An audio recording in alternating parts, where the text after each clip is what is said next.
Well, it's 2015. If anybody had said to you both in 1969 that you'd be sitting here about to do a gig together, would you believe them? No. No.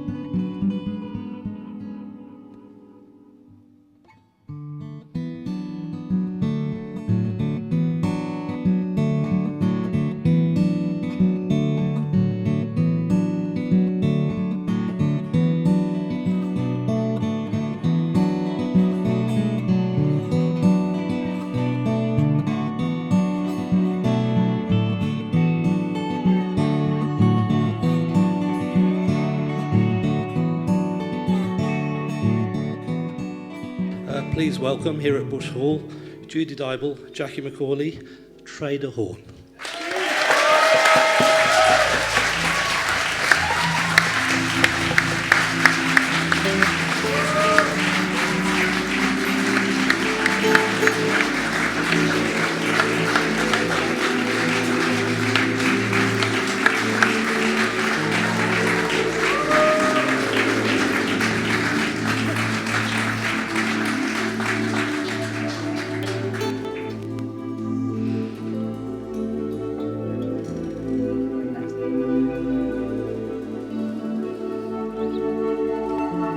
We'll take it way back to 1969 when this all started. So we thought, well, let's go ahead and do it and see what happens, because it's now 45 years since the album was out. So I thought time to do it one more time.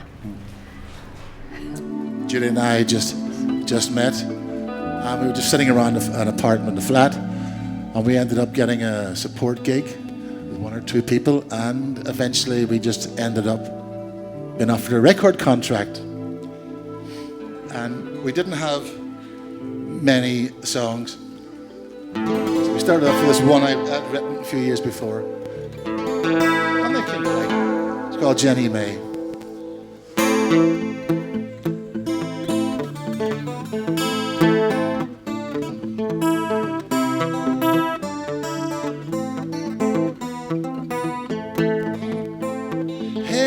Jenny May, are you coming out to play? I'm all alone and my daddy's gone away. I'll be Jesse James and you'll be an Indian, and if we have a fight I might even let you win. Jenny May, hi Jenny May, are you coming out to play? Jenny May, I'm all alone and my daddy's gone away. Jenny May, and if you wish, you'll get a silver dish. If you hope, you'll get a skipping rope. But if you cry, there'll be witches in the sky. Jenny May, oh hey Jenny May, coming out to play. I'm all alone and my daddy's gone away. Jenny May.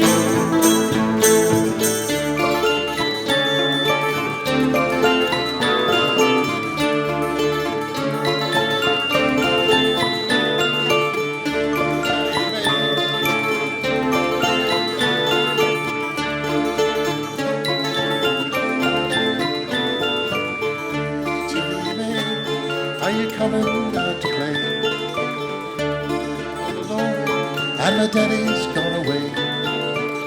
we won't play games in the rain. If it rains, you'll come back home again.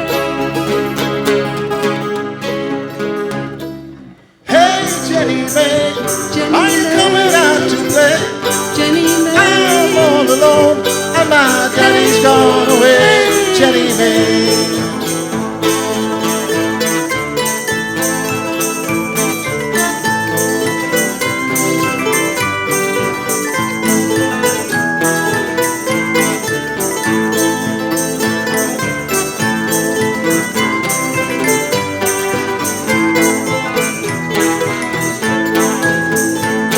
Oh hey Jenny May, are you coming out to play? Jenny May, I'm all alone and my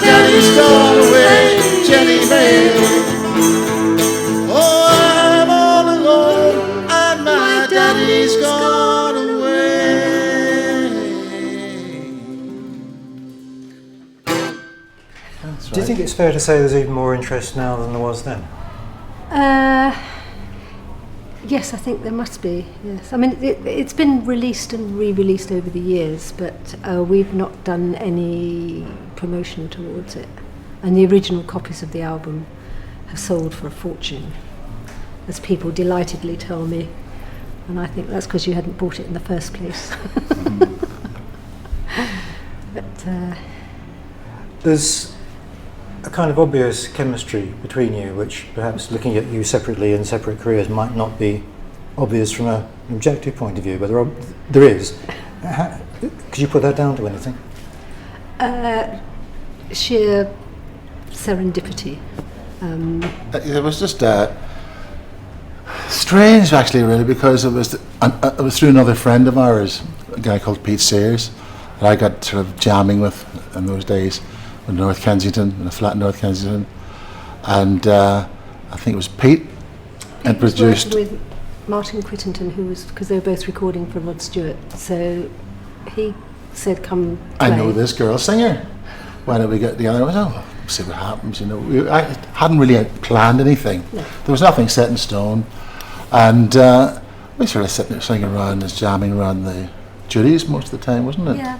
And we got a gig. What was the first gig we got? Was it the Fairport thing? It was one of the first, Yes, wasn't it? that was the first one. By then, Pete Sears had gone off to America and joined Lee Stevens and had gone on to before our first Hot gig, Tuna. actually. Yes. That's right, before our first gig.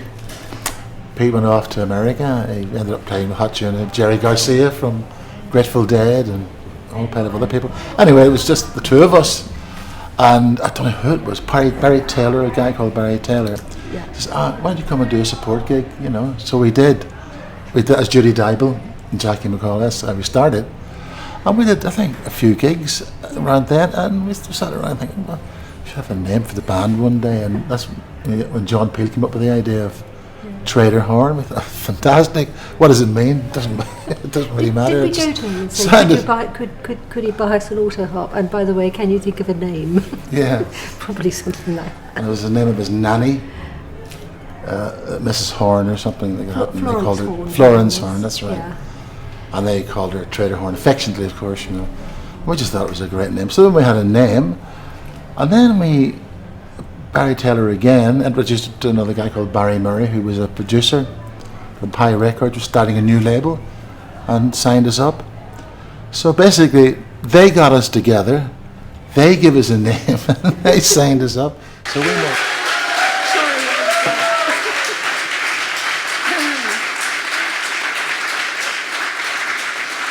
Thank you very much. Thank you very much.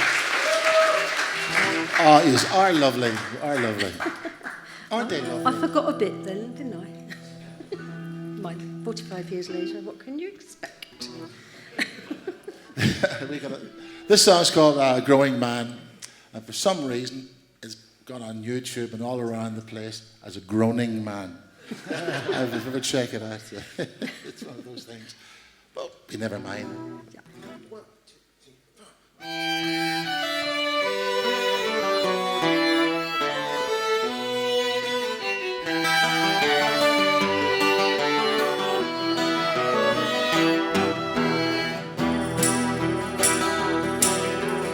Is it you, my traveller, coming home to me? Oh, I am a weary man. I guess I think it's me. Paint for me a picture of the city in your way.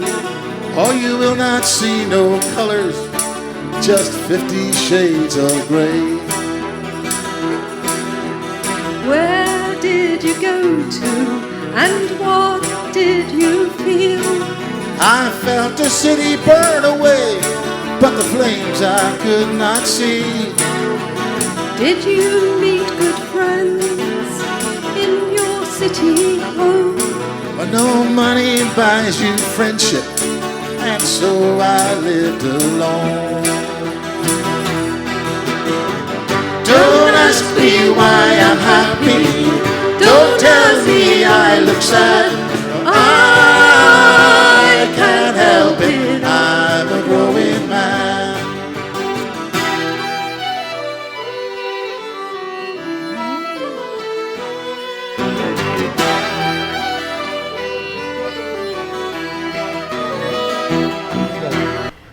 everyone else started this band. We were just there, Yes. and they got us gigs. These We people had got us. no- I mean, actually, everybody liked us. They liked, didn't they? They just liked having us around the place for some reason. And we ended up getting this record deal from Barry Murray for this new label, Dawn Records. And I said, well, it's great. Now we're going to make an album. And they put us well, in the we studio don't and actually there was have. all these instruments, and Jackie went, ooh, ooh, ooh, ooh, and used everything there. But then we said, well, we need material. so we said, I'm writing anything. Then we needed a direction. Now, I came from a R&B blues thing, and this sort. It's not going to be like that. The change, and Judy comes from the folk side of things. So there was no such thing as fusion in those days. So we just came up with this idea of these kind of songs. Collision, I Yeah. would say, a collision. That's a of good ideas. idea. Yes. That's a good, very good word.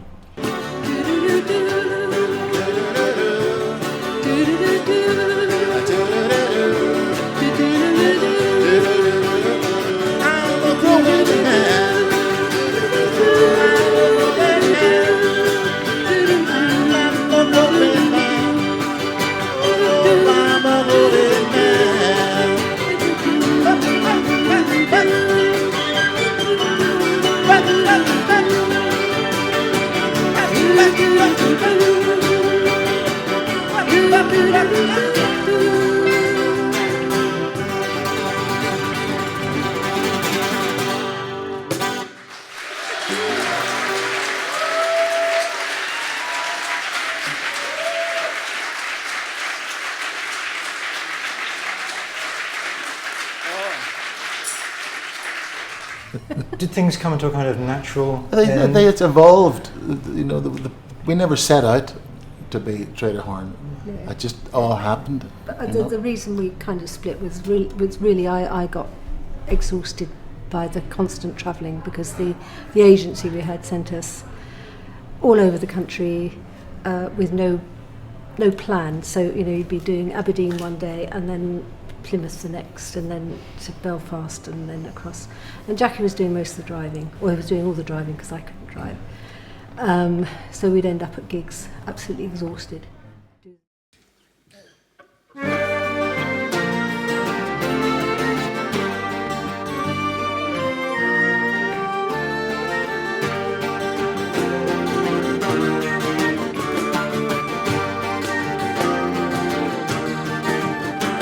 Oh, morning came and morning went.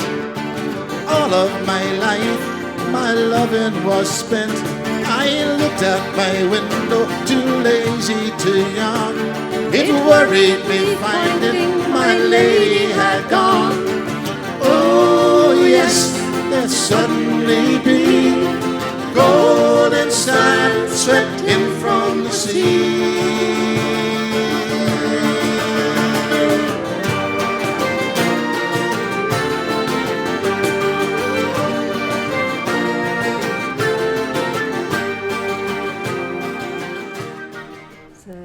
In the light of all the current interest in your work, do you think perhaps splitting up after one album was a very, very good career move?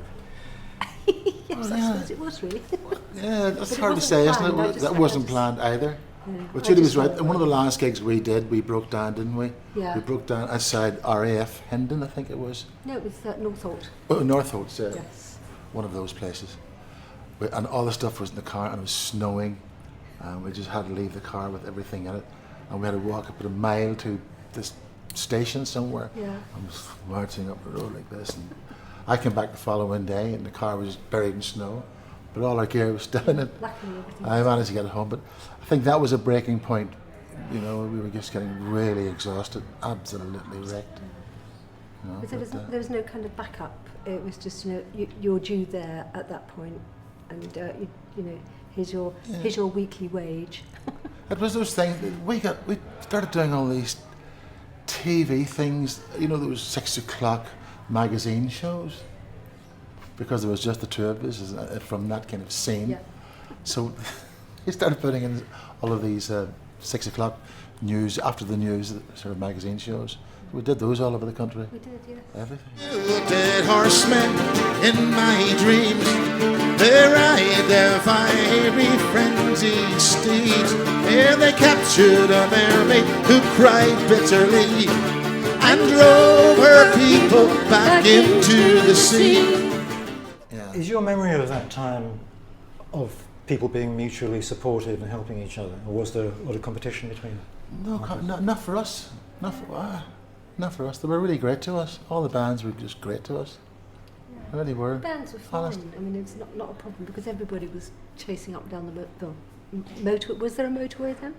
There was, Just. yeah. There was the M1. I think that was it. I have to ask you, did you at any point go to the Blue Boar motorway Greasy Spoon, which was the famous one for Watford the band? Gap. Yes. Yes, everybody went there. Oh, I forgot. Oh, yeah. But remember, it was usually 3 o'clock in the morning, so whoever else was in there, I would not have been able to recognise because I would have been 90% asleep, Oh, yeah. trying to eat a fried egg, dripping it all down me.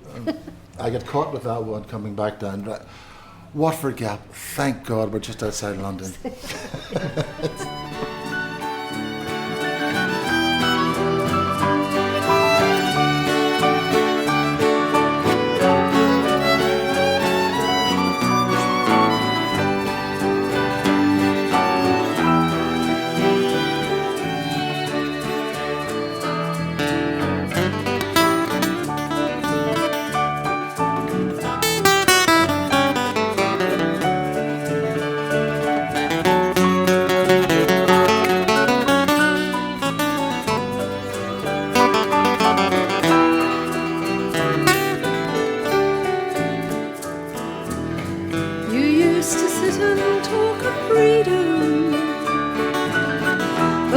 You spoke were so sincere, but I was just a fool who wanted even more. Leave me alone with my loneliness. You played and sang until the dawning. Your love was pleasant in my ears. The poetry you spoke was soaking in. Leave me alone in my loneliness.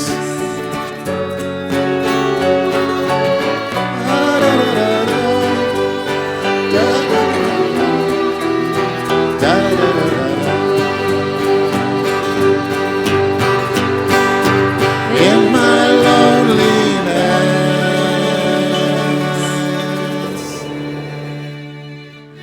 Beautiful, Judy Dyble.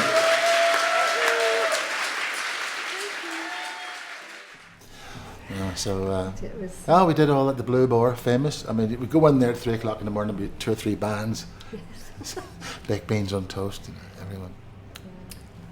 It's rock and roll. Absolutely, you know. It's as John was saying, there was no iconic figures in those days. They were just all working musicians. So everybody kind of mucked together. There was no kind of it wasn't a competition like it is now, but I think that's created by programs like well, I'm not even going to mention it. No, it's not.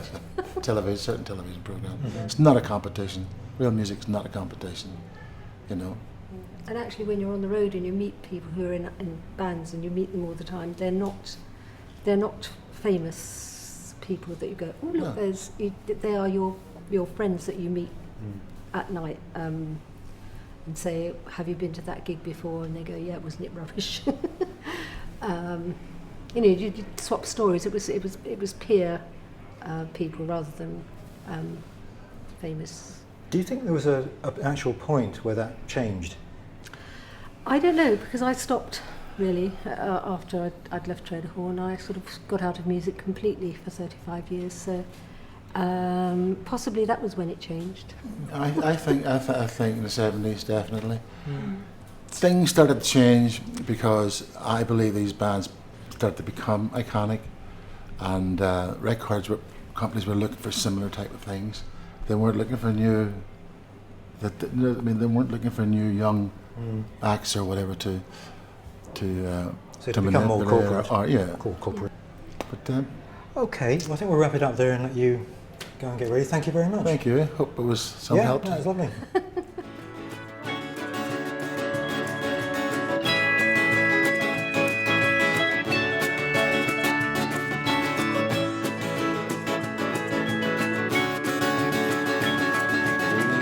yesterday was better than today. Yesterday was when I went away. Tomorrow I will have a brand new car. If I get a letter, tomorrow will be better than today. Do-do, do-do, do-do-do-do. Do-do-do, do-do, do-do-do-do-do-do-do.